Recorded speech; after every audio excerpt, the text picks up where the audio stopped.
자, 우리 한번 인사 나눌까요? 새해 첫 예배 때 이렇게 만나게 됐는데 온라인으로 또 만나게 됐지만 어떤 분은 이제 익숙한 것 같아요. 그런데 익숙해지면 안 됩니다.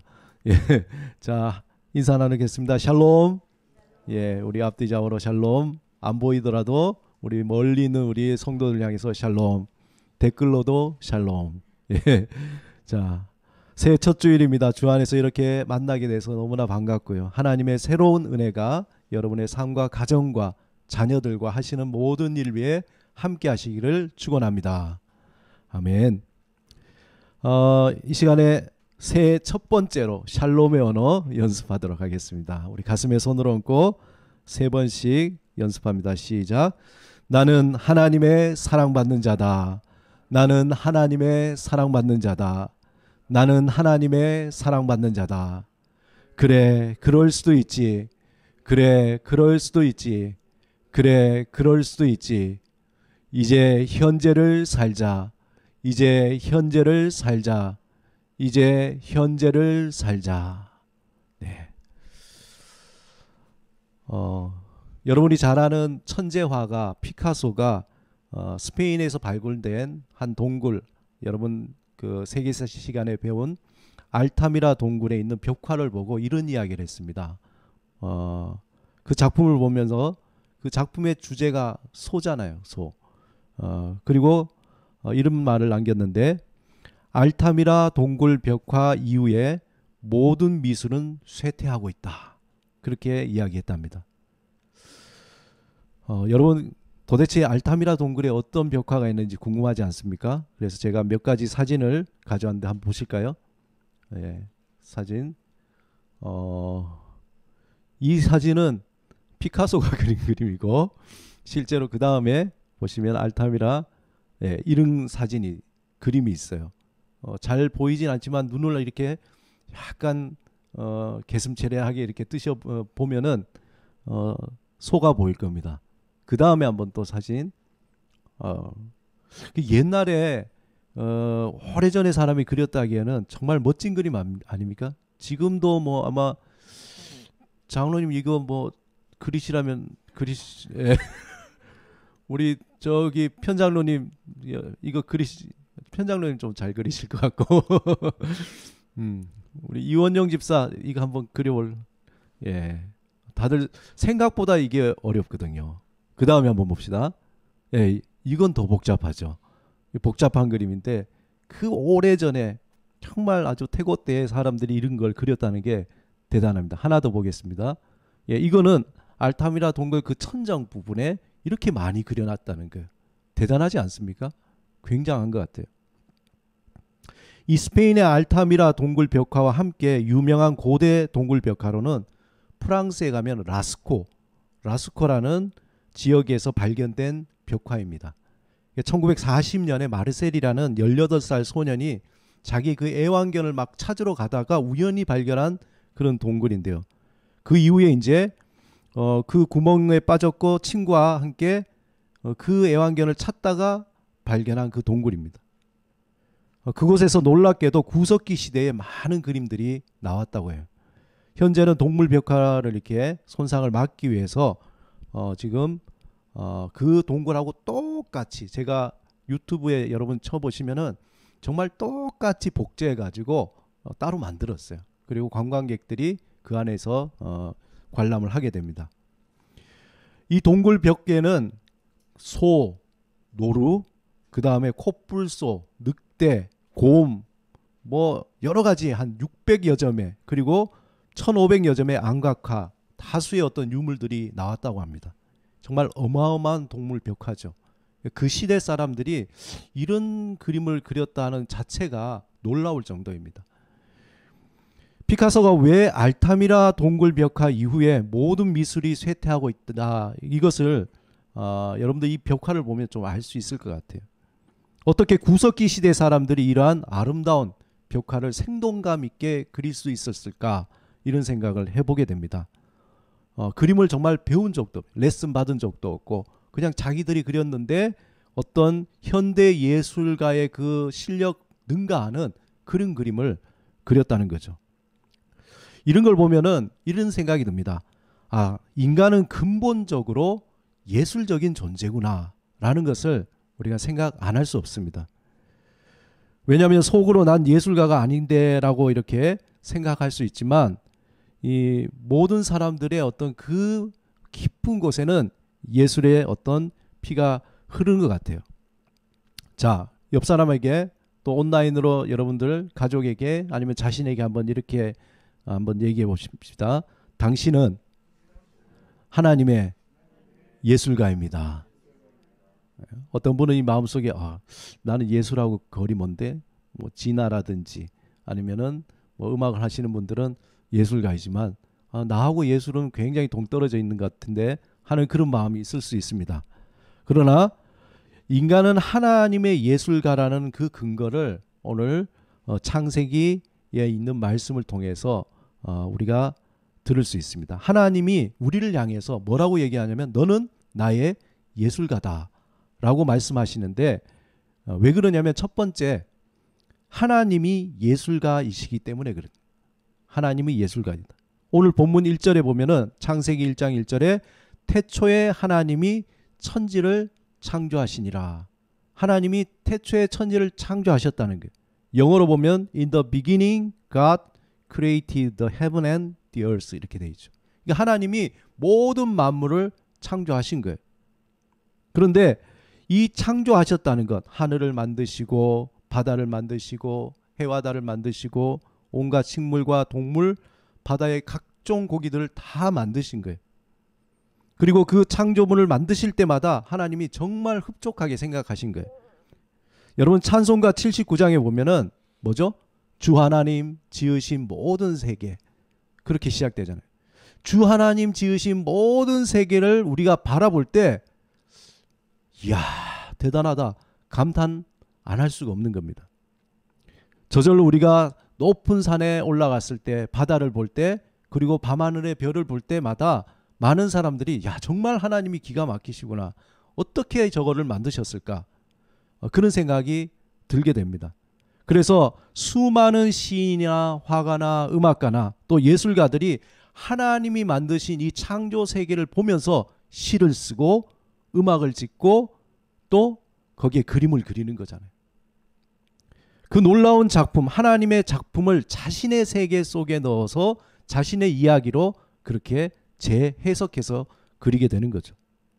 예전에 저희 아파트에 보면은 그 노을이 한번 진 적이 있어요. 아주 빨갛게 져가지고 저하고 뭐 애들이 그냥 난리가 난 거예요. 와 노을이 졌다 그래서 그 노을이 너무너무 아름다운 거예요.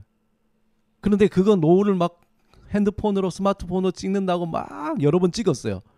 그런데 스마트폰에 담겨있는 그 사진이 아무리 잘 찍어도 그 원판을 따라갈 수 없는 거죠. 표현할 수 없습니다. 그 마치 그 아름다운 그 하나님의 그 붉은 빛, 세상의 어떤 물감으로도 만들어낼 수 없는 어떤 그 빛, 정말 하나님의 그 아름다운 거대한 작품 우리가 경탄하지 않을 수 없습니다. 어떻게 큰 것뿐만 아니라 여러분 개미 아니면 작은 식물들 그리고 아주 미생물로 보는 현미경으로 미생물을 볼 때도 감탄하게 되는 거예요. 가끔씩 유튜브나 아니면 인터넷에 보면은 아주 작은 미생물 그 세포의 어떤 그 모습을 보면서 거기에 색깔이나 모양이나 이런 게 야 도대체 이게 어떻게 이렇게 만들어졌을까 할 정도로 오묘하고 너무나 아름다운 그러한 모습을 보입니다. 그 세상의 누구도 그것을 흉내낼 수가 없는 거예요. 그걸 뭐 계산할 수도 없고 그걸 아무리 막 만들어내려고도 할 수 없는 그러한 하나님의 창조의 세계입니다. 우리는 신앙생활에서 하나님이 누구신가에 대해서 질문을 합니다. 여러분 어떻게 대답하시겠습니까? 하나님은 누구십니까? 하나님은 어떤 분이십니까? 그런데 기독교 전통에서 오랫동안은 하나님이 어떤 분이다라는 것을 알아가는 그 방법론 거기에 대한 대답을 이야기할 때에 많은 연구들이 있었습니다. 보이지 않는 하나님 그리고 누구도 설명할 수 없는 그 하나님을 어떻게 하나님은 어떤 분이다라고 얘기할 수 있을까? 그 중에 중세의 신학자 안셀무스라는 사람이 뭐라고 얘기했냐면은 지성을 찾는 신앙이라는 얘기예요. 그 얘기가 뭡니까? 지적으로 이렇게 계속적으로 논리적으로 추구하다 보면은 하나님을 알게 된다는 거예요. 어거스틴은 이런 말을 했죠. 이해하기 위해서 믿는다. 하나님을 알기 위해서 내가 믿는다는 거예요. 그러니까 이런 어떤 하나님을 아는 것이 매우 지적인 영역에 그동안은 많이 치우쳐져 있었다는 거예요. 그런데 시대가 변하면서 이 지성주의에 대해서 반성이 이루어지고 새로운 시대에 다른 측면이 있습니다. 아름다움을 찾는 신앙. 아름다움을 찾는 신앙.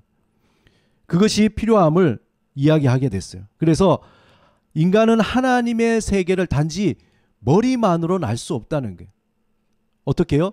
하나님이 주신 오감, 우리가 보고 듣고 향기를 맡고 맛보는 어떤 이 오감을 통하여서 하나님을 알아갈 수 있다. 이것이 새로운 어떤 아름다움을 찾는 신앙에 대해서 이야기합니다. 하나님이 창조하신 세계를 통해서 야, 하나님은 이러한 분이시구나 라는 것을 우리의 오감을 통해서 더 알아가고 더 깊은 신앙으로 나갈 수 있게 된다는 거죠. 그러므로 하나님이 예술가라는 거예요. 하나님이 예술가이시기 때문에 또한 우리는 창조물인 우리는 하나님의 예술가라는 거죠. 또 하나님 우리를 향해 너는 나의 예술가다라고 말씀하시는데 그 두 번째 이유는 우리가 하나님의 형상을 닮았기 때문에 그래요. 하나님이 천지를 창조하실 때 가장 독특한 창조물이 바로 인간입니다. 그래서 놀라운 것은 하나님이 인간을 창조하실 때 다른 창조물과 다른 표현을 쓴 거예요. 창세기 1장 26절에 보면은 하나님이 이르시되 우리의 형상을 따라 우리의 모양대로 우리가 사람을 만들고 이렇게 되어 있어요. 또한 27절에 보면은 하나님이 자기 형상 곧 하나님의 형상대로 사람을 창조하시되 남자와 여자를 창조하셨다.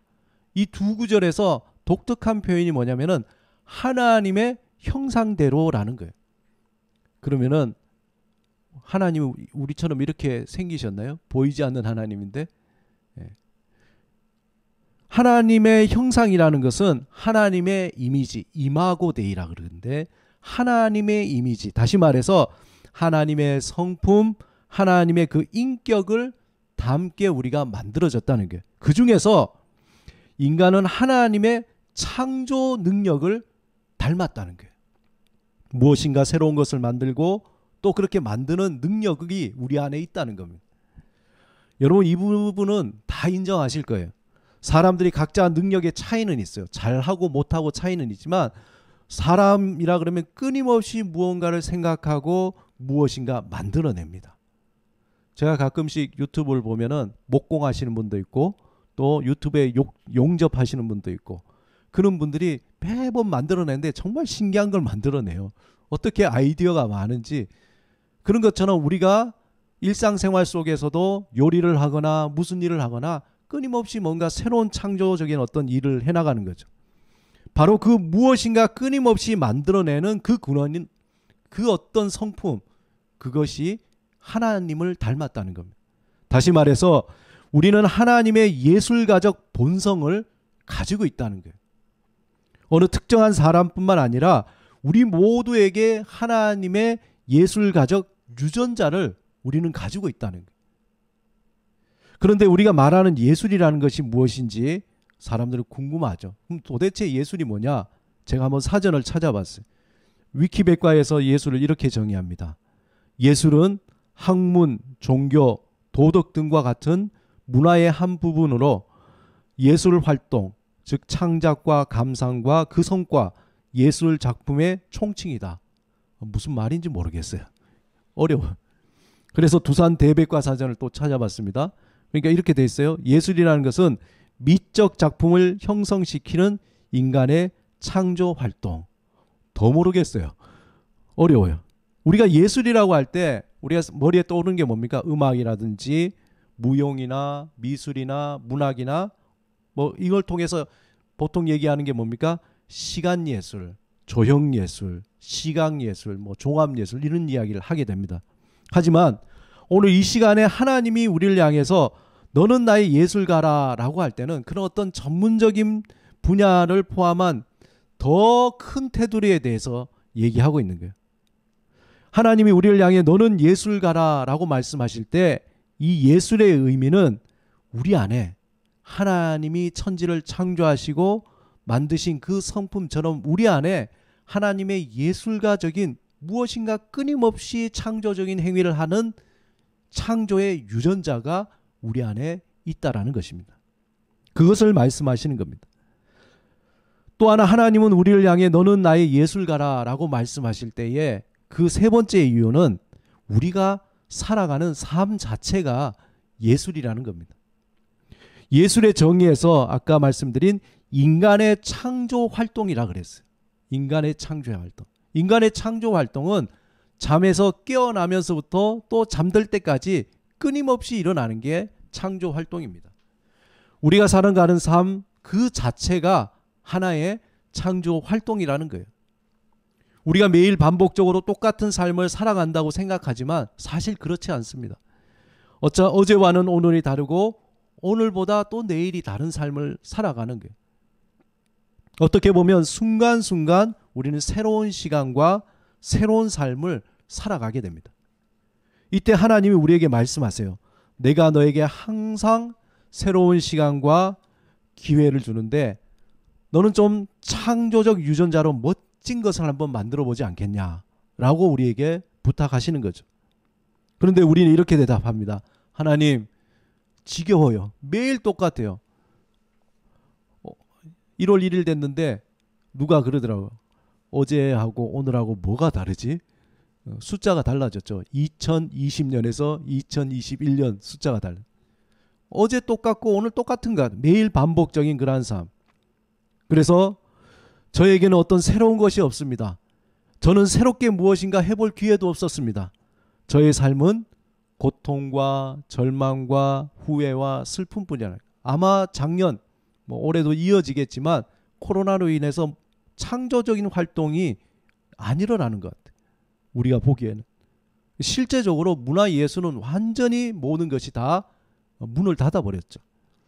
그런 것처럼 우리의 삶이 절망과 고통과 슬픔과 이런 어떤 고난 가운데 있을 때 우리의 생각에는 나는 뭔가 새로운 걸 할 수 있는 게 아무것도 없어. 나에겐 기회도 없고 그런 어떤 모든 것들은 저 배부른 사람들이 하는 이야기지 나에게는 아무런 관련이 없는 이야기다. 그렇게 이야기합니다. 또 이것을 이기고 살아가기에도 너무나 힘든 어떤 그런 삶이라는 거죠. 학생들 같으면 뭐라 그러겠습니까? 숙제도 많고 수업도 많고 지겹고 공부도 하기도 싫고 이런 등등 그런 창조적인 활동보다 매일 반복되는 그 일상생활 속에서 그 반복되는 삶에 대해서 지겨워하는 거죠. 우리는 스스로 생각하기를 우리의 삶이 예술가이기보다는 너무나 무거운 짐이요 항상 새로운 것이 없는 밋밋한 삶을 살아가고 있다. 그렇게 얘기합니다. 그런데 이러한 밋밋한 삶, 우리가 생각하기에 무기력한 삶, 절망의 삶이 예수 그리스도 안에 붙들릴 때에 새로운 삶으로 바뀌게 된다는 거예요. 창조적인 삶으로 바뀌게 된다는 겁니다. 오래전에 한 여인이 있었습니다. 이 여인은 어릴 때 눈병을 앓고 있었는데 한 의사의 실수로 두 눈을 시력을 잃어버렸어요. 그 어린 소녀는 평생 그 의사를 저주하고 또 인생을 비관하며 후회하고 절망 속에서 살아갈 수 있는 어떠한 권리를 가지고 있는 것 같아요. 그러나 그 어린 소녀는 그렇게 하지 않았습니다. 그는 예수 그리스도 안에서 새로운 눈을 뜨게 된 거예요. 불평과 좌절보다는 자신의 어떤 장애로 말미암아 자신 속에 주신 하나님의 어떤 새로운 창조의 세계를 바라보게 됐습니다. 그리고 그 창조의 능력을 발견하게 된 거예요. 그녀는 하나님의 창조의 세계는 볼 수 없지만 그 시각적으로 볼 수는 없지만 그 느낌으로 시를 쓰기 시작해요. 놀랍게도 하나님이 주신 그 시력은 잃어버렸지만 새로운 어떤 하나님의 영적인 눈을 통해서 하나님의 창조의 세계를 시로 쓰기 시작했습니다. 그 시는 많은 사람의 심금을 울리게 되었고 많은 사람에게 삶의 용기와 소망을 주었습니다. 그 여인의 대표적인 시가 찬송가 384장입니다. 나의 갈 길 다가도록 예수 인도하시니 내 주 안에 있는 긍휼 어찌 의심하리요. 믿음으로 사는 자는 하늘 위로 받겠네. 무슨 일을 만나든지 만사형통하리라. 무슨 일을 만나든지 만사형통하리라. 나의 갈 길 다가도록 예수 인도하시니 어려운 일 당한 때도 족한 은혜 주시네. 나는 심히 고단하고 영혼 매우 가라나 나의 앞에 반석에서 샘물 나게 하시네. 나의 앞에 반석에서 샘물 나게 하시네. 찬송가 384장 1절 2절입니다. 그 여인의 이름은 우리가 너무나 잘 아는 화니 크로스비입니다. 화니 크로스비는 자신의 절망적인 삶이 예수 그리스도 안에서 아름다운 예술가적인 삶으로 변했습니다. 화니 크로스비는 세상의 시력을 잃어버렸지만 예수 그리스도 안에서 세상이 볼 수도 흉내낼 수도 없는 아름다운 예술의 세계를 바라보게 된 겁니다. 그는 평생 8,000가지의 찬송시를 지었다 그래요. 너무 놀랍지 않습니까? 8,000개. 그리고 그 시를 통해서 하나님의 그 사랑과 은혜와 위로를 많은 사람들에게 보여주고 그들에게 용기와 희망과 또 삶을 살아갈 수 있도록 그 이유를 그의 시를 통해서 전해준 겁니다. 오늘 본문 디모데후서 1장 14절에 보면은 우리 안에 거하시는 성령으로 말미암아 내게 부탁한 아름다운 것을 지키라 그렇게 말씀하고 있습니다. 우리에게 소중한 사명을 하나님은 예수 그리스도 안에서 부탁하셨습니다. 그게 뭡니까? 아름다운 것을 지키라. 원문에 보면은 good, 선한 것이라는 거예요. 선한 것. 하나님께서 우리에게 주신 복음 안에서 선한 그 선한 것을 지키라는 것이죠. 하나님은 우리를 통해서 하나님의 그 아름다운 것, 복음의 그 선한 영향력을 많은 사람들에게 전하길 원하십니다. 비록 우리가 보기에는 우리의 삶이 형편없어 보여요. 힘도 없어 보입니다. 내가 뭐 할 수 있을까 그런 생각도 하게 되죠. 하나님 보시기에 그러나 우리의 삶은 아름다운 삶이며 우리의 삶이 하나님의 손에 붙들릴 때에 하나님의 영광을 나타내는 아름다운 삶으로 변화된다는 겁니다. 하나님은 죄에 빠져 우리 안에 하나님의 창조의 능력이 있음을 알지 못하는 우리에게 예수님을 보내주셨습니다. 하나님은 우리가 예수 그리스도 안에 있는 생명과 빛을 통해서 우리 안에 잠자고 있는 그 창조의 능력, 예술가의 유전자를 깨우시기를 원하는 거예요. 하나님은 우리 안에 그 창조의 능력과 예술가의 유전자를 통해서 하나님의 새로운 아름다운 세계를 보게 하시고 그것을 우리 삶을 통해서 구현하고 나타내기를 원하십니다. 하나님이 우리를 이 땅에 보내실 때는 그저 매일 반복적인 삶 속에서 후회와 절망과 낙심 속에 살거나 또한 세상의 그 얄팍한 재미와 기쁨에 빠져서 인생을 하나의 어떤 졸작으로 만들어가는 것을 원치 않습니다. 그렇다고 하나님이 또 우리를 세상에 더 많은 물질, 더 큰 권력, 더 높은 명예만을 위해서 모든 것을 다 쏟아붓고 그것에 정신이 없어서 살아가도록 우리를 이 세상에 보내신 것은 아니라는 겁니다. 하나님은 우리의 인생이 나만이 여러분 자신만이 만들 수 있는 인생의 작품을 만들기 위해서 이 세상에 우리를 보내신 것입니다. 그 속에는 고통이라는 물감도 있고 슬픔과 아픔이라는 곡조도 있고 또 그 삶 속에는 때로는 사랑과 소망이라는 그러한 시도 있습니다.